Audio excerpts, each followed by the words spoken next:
Hi, my name is Haley. I will be presenting the multimedia portion of this group project. I will start by discussing the introduction and just give some brief background on our scenario. I will provide some research background to kind of help support the interventions that we chose.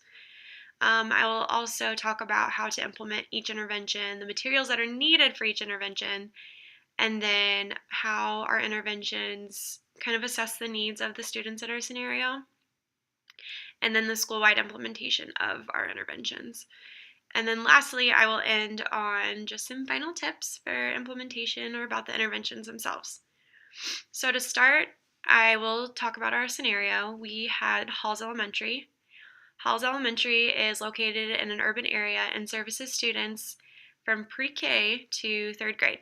There are 500 students at Halls Elementary, and most of them are functioning at a level that is nearly 2 grades below where they should be. Many of these students are also engaging in maladaptive behaviors in the hallways. And just to kind of put it into perspective, 75% of the students this year have received an office disciplinary referral, and many of those students are multi-offenders.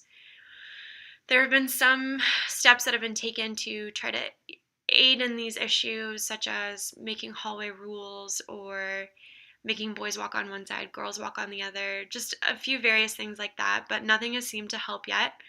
So our group chose to assess two different things. The first being a DRO, a differential reinforcement of other behaviors for the maladaptive behaviors in the hallway. And then secondly, a token economy to help in the lower academics in the classroom. So just to kind of touch on some research background, the Jessel and Ingverson article that we selected talked about how DROs can be used when reinforcers can't really be controlled. So yes, this could mean automatic reinforcement, but also things such as practical constraints, things you really can't control, things in a classroom, things in a hallway. These kids are feeding off each other, they're engaging in escape behaviors or attention or anything like that. So a DRO can really help aid in those issues. And then as far as why we chose a token economy, the Zlomke and Zlomke article kind of touched on how you are reinforcing these students on the omission of the target behaviors that they're looking for. The client or student raises their hand in class, or they're reading without talking. They're not talking out of turn. They're doing these things. Each time that these students are engaging the way they're supposed to in the classroom, they're going to get reinforced. So to start on how we chose to implement each of our interventions, I'll start with the DRO. And basically, the teacher will explain to the classroom, we're going to be doing this thing in the hallway. Your passing periods are 5 minutes long. You're going to have 30-second intervals. If you engage in any maladaptive behaviors, which the students would be informed of and taught about the rules for the hallway, which I will show you later in my presentation, just so you can see the visual for it, that would be applied to those students. But anyways, the students would be informed of these rules, the DRO, the intervals. If they don't engage in the behavior, they get to be reinforced. The classroom as a whole picks the reinforcer for the day. There's, a variety of things such as candies or verbal praise, high fives, things like that. And the timer will start when the students are lined up at the beginning of the passing period. The teacher is in charge of the DRO. She or he will have a timer, the DRO data sheet. The teacher will be in the back of the line just to kind of assess the classroom, make sure they're walking how they're supposed to be walking. The teacher will then explain, if you're not engaging in this, you'll get your reinforcer. If not, I'm going to mark an X or a check or whatever on this data sheet. Like I said earlier, the intervals are 30 seconds. Once the students don't engage in maladaptive behaviors across the day for 2 weeks, the intervals will be moved up to 1 minute. Some materials needed for our DRO: the DRO data sheet that we created, a writing instrument, a timer, And then optional is a clipboard. It can kind of help in writing appropriately and adequately, just kind of handling things. But like I said, optional, definitely not necessary. And then as far as our token economy goes, we've just outlined a few steps that, need to be assessed and brought to attention. So the first step is to identify a specific target behavior. Our token economy is for increasing academics in the classroom. The child, they need to start engaging in hand raising or to be called on, studying, anything like that. The next step is to identify tokens as a conditioned reinforcer. So initially when you present this token economy, it's not going to be motivating for the students. It's a piece of paper and tokens that they're putting on a board. So that really needs to be paired with just really positive things. The second the student engages in raising their hand, hey, here's a token, I love that you did that.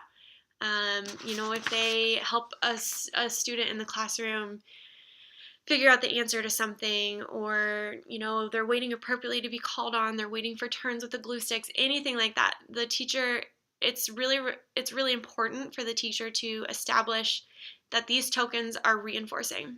And once they do that, the tokens are identified as a generalized reinforcer, and that leads you to the next step of developing a reinforcement menu. This can be from things the students enjoy doing, a preference assessment, anything like that. It should be an activity-based item, but it's not limited to that. Just really anything that these kids are motivated for. The next step is to create a protocol for exchanging the tokens. So obviously a pre-K student is not going to work at the same level as a third grade student. And that's just going to be based on their IQ, their intellectual abilities. So, pre-K, they're obviously going to be working for a shorter amount of time than a third grade student. That's going to be up to the teacher to decide what's going to be appropriate and how long or how much each student needs to work before they can be reinforced. And then after that, eventually, once the token economy is implemented and it's going well, the teacher will need to develop a procedure to fade the usage of that token economy. That's not going to be right away, obviously. These students are going to need that visual token economy and that support. But the Magan et al. Article talked about how economies are effective and that you should still see students engaging in the positive behaviors even when you remove that token economy. And that's the overarching goal. So, some materials that are needed for our token economy are a poster board, Velcro, construction paper, anything to make that board. And, this board can be individualized, and the more individualized it is, the more reinforcing it can be for each student or the students as a whole. So, laminating paper, laminating sheets, a laminator. That laminating token economies really helps in the durability and the longevity of them. That way, they don't get torn easily or need replaced often. And then obviously the coins and your allotted reinforcers. Moving on from there, it could be questioned, well, why are these interventions picked for these students? Our DRO, it's obvious that the disciplinary referrals weren't working. The kids weren't really disciplined. They didn't really care that they received these every single day. So the DRO really gives them the opportunity to want to work for something and want to engage in those appropriate behaviors. And then the token economy obviously encourages the students to stay focused and to get their work done.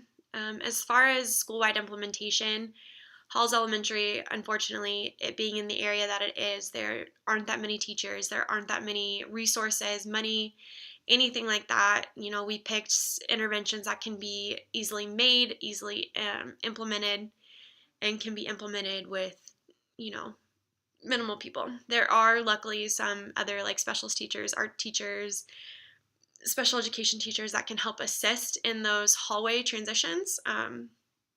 They can, oversee things if there's multiple kids engaging in behaviors or anything like that. But But as far as implementing the DRO itself, the teacher has a data sheet. She has the timer. She or he, should be able to implement that on their own. And then those few extra teachers are just there in case the behaviors do get out of hand.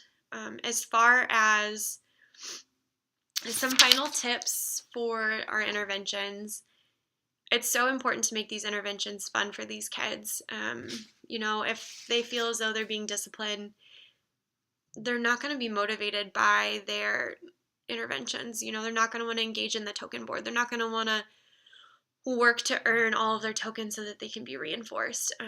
Just really make it positive and fun, and that makes a world of difference. So that's all I have for the multimedia part of this. I'm also going to create a video for screen sharing just to kind of show you guys some examples of token economies, our classroom schedule, our rules, our DRO data sheet, just to kind of give a visual on that one. So thank you.